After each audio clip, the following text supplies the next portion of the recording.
That's a very good question. I like that. You've answered the question. He doesn't scream. He doesn't demand. Spielberg just watches, then chooses. And once he makes that choice, it doesn't change. I think the toughest thing for a director to do is to know what he wants. It's not how to get what you want, it's knowing what you want. For 5 decades, Spielberg has shaped the emotional language of cinema, building worlds, rewriting history, and directing more icons than any filmmaker alive. But behind all that, there's something else. His ability to find the one actor who fits, the one voice he trusts, the one performance that changes everything. He doesn't work with noise, he works with resonance. His films live across generations, but at the center of each is a performance that anchors the chaos. Spielberg doesn't just cast talent, he casts gravity. It's what I'm good at, not the work. The presentation. And when someone gives him that, when the trust is full, the work disappears. What's left is something close to myth. I would never go there. I'm too good for that. I mean, I love making movies that are so different from, other movies I've made. He's worked with hundreds, but only a few entered the frame and never left his orbit. The ones who gave him everything and got back something even rarer. Here are the 6 actors Spielberg holds highest, above headlines, above hype, and why no one else has ever replaced them. Number 1. Tom Hanks. Some directors find actors. Spielberg found a twin. Tom Hanks wasn't just cast, he became part of Spielberg's cinematic DNA. From Saving Private Ryan to Catch Me If You Can, The Terminal, Bridge of Spies, and The Post, their bond is one of the most consistent in modern Hollywood. And it's not built on friendship, it's built on trust. Hanks once said, "When Steven calls, I don't ask what it is, I just say yes." That's not showbiz flattery, it's a rule. For over 25 years, Spielberg has trusted Hanks with his most emotional material: war, history, moral ambiguity, human fragility. And Hanks always delivers without noise, without ego. On the set of Saving Private Ryan, Spielberg reportedly gave minimal direction, just a nod or a whisper. He knew Hanks would find the truth in the moment.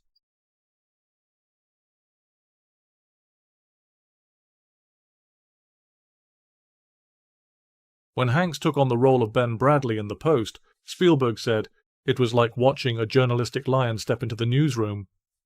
And yet there's no fanfare between them, no public declarations, just the quiet repetition of trust. Their chemistry isn't flashy, it's foundational. Hanks doesn't steal scenes, he grounds them. He gives Spielberg the emotional oxygen his stories need. Other actors might bring fire or chaos. Hanks brings gravity. There's a reason Spielberg keeps circling back. He knows exactly what he's getting, and what he's protecting. Hanks never tried to impress Spielberg. He just showed up, every time, fully prepared, ego buried. That's the secret: consistency, empathy, control. Hanks gives Spielberg the invisible things that keep the frame steady. And Spielberg? He gives him legacy. This isn't collaboration anymore, it's creative fusion. And it started the first time they met, and never ended. Number 2. Daniel Day-Lewis. When Spielberg cast Daniel Day-Lewis as Abraham Lincoln, he knew it wasn't just casting, it was invocation. Day-Lewis didn't audition, he didn't rehearse in the traditional sense, he transformed. By the time he arrived on set, Lincoln was already standing in front of Spielberg. As the preacher said, I could write shorter sermons, but once I start, I get too lazy to stop. Spielberg later said, "He gave me the gift of time travel. There were moments I forgot we were making a movie." The performance was meticulous, quiet, precise. No explosive speeches, no theatrical grandstanding, just tension, empathy, and breath. It was the role of a lifetime, and Spielberg treated it that way. He kept his distance while filming, no first names, no casual banter. He addressed Day-Lewis as Mr. President on and off set, not as a stunt, but because that's what the work required. Day-Lewis, famously selective, had turned down Spielberg before. In fact, it took Spielberg years to convince him to say yes. But when he did, the result was singular.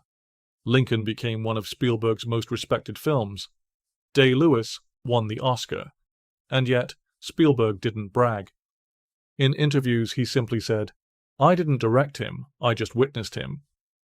There's reverence there, but also fear. Spielberg doesn't typically surrender control, but with Day-Lewis, he stepped back. Because some performances don't need direction, they need space. Day-Lewis never returned to Spielberg's orbit after Lincoln, not because of conflict, but because lightning doesn't strike twice in the same storm.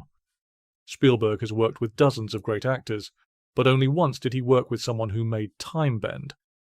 The collaboration wasn't long, but it was deep, and it changed how Spielberg saw character, pacing, and silence. One role, one film, one presidency. That's all it took for Daniel Day-Lewis to earn a permanent place in Spielberg's top tier. Number 3, Harrison Ford. There are actors. And then there's Indiana Jones. But to Spielberg, Harrison Ford wasn't just a character. He was a cinematic compass, a collaborator who knew when to take the wheel and when to trust the director. Prepare to meet Kali in hell. Oh, what are you doing? Their partnership began with a hat, a whip, and a smirk. But what followed was decades of quiet, deliberate loyalty. Spielberg once said, "Harrison brings confidence into a room, and when the camera rolls, that confidence becomes myth." Ford was already Han Solo, but Spielberg saw something else, something harder, rugged but grounded, larger than life but still human. In Raiders of the Lost Ark, Ford became the blueprint for the modern action hero. He bled, he groaned, he got back up. The shoots were brutal, the pace relentless. But Ford never flinched. On the set of Indiana Jones and The Last Crusade, Spielberg recalled a moment where Ford insisted on doing a stunt himself. No doubles. Just trust. He told me, "If I get hurt, you'll know it was worth it." That's who Harrison is. What makes Ford stand out isn't just longevity, it's his silence. He doesn't campaign for roles, he doesn't play politics. He shows up, does the work, and leaves the noise behind. Spielberg has said Ford gives him authenticity on demand. Whether it's humor, pathos, or pure physicality, the man delivers, over and over, without flinching. They've worked together on 4 Indiana Jones films, and Spielberg has said if he ever directs another adventure movie, there's still only one guy he'd want in the lead. It's not about versatility, it's about presence. Harrison Ford doesn't try to steal the frame, he is the frame. And for Spielberg, that kind of reliability becomes legacy. Number 4, Leonardo DiCaprio. When Spielberg met Leonardo DiCaprio, he didn't see a heartthrob. He saw a scalpel, sharp, surgical, controlled. The first time they worked together was Catch Me If You Can. DiCaprio was just coming off Titanic. The world saw him as a boyish megastar. Spielberg saw something else: restraint, timing, stillness under pressure. I didn't expect the Secret Service on this. Don't worry about it. In interviews, Spielberg said, "He's got a clock inside him. He never misses a beat. He's not guessing. He's landing." What made that role click wasn't the charm. It was the desperation underneath it. DiCaprio's Frank Abagnale wasn't just a con man. He was a broken kid in a flawless suit. Spielberg leaned into that, and DiCaprio delivered. The performance redefined him. No longer just a leading man, now a real actor. And Spielberg was the one who made that turn feel earned. Their chemistry was quiet, professional, no on-set drama, no second-guessing, just clean, instinctive collaboration. Spielberg later said he was blown away by Leo's process, how he read scenes like maps, how he asked questions no one else thought to ask, and how, even as the youngest guy on set, he never let the weight of the production rattle him. There were rumors of future projects, a Howard Hughes film, a courtroom drama, but the timing never aligned. Still, DiCaprio remained one of the few young actors Spielberg never stopped praising. He called Leo's performance in The Revenant devastating, said he wanted to work with him again, soon. Leo is one of the few actors who can carry chaos in his eyes and silence in his voice. That's why Spielberg still talks about him like unfinished business. One perfect film, infinite potential. They may only have one title together, but the impact runs deeper than the credits. Because when DiCaprio entered Spielberg's orbit, he proved that even legends can be surprised. Number 5. Meryl Streep. Steven Spielberg waited nearly 4 decades to direct Meryl Streep.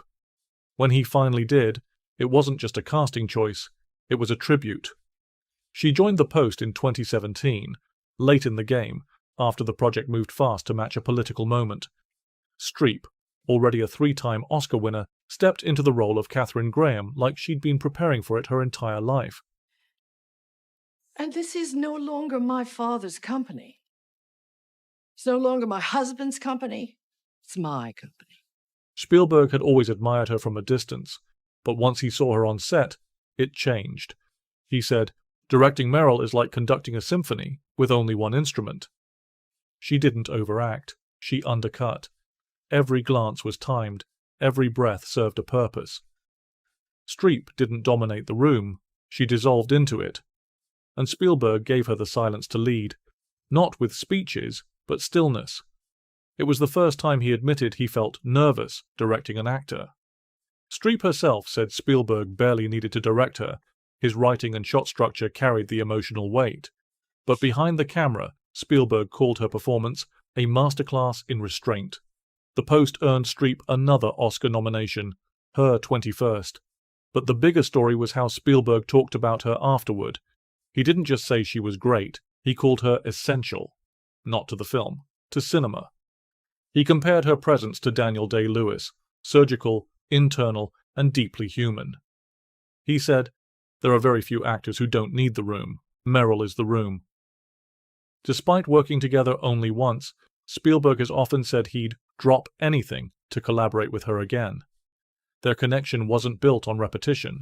It was built on one perfect moment, done right, on time, and that's all it took. One film, one presence. And the most respected director in Hollywood walked away saying he'd never forget her eyes. For Spielberg, that's more than praise. That's permanence. Number 6. Robin Williams. Robin Williams didn't just play Peter Pan. He made Steven Spielberg believe in him again. When they worked together on Hook, Spielberg was going through one of the most emotionally difficult shoots of his life. The production was bloated, behind schedule, and emotionally exhausting. Spielberg, who thrives on control, found himself overwhelmed. And Robin? He noticed.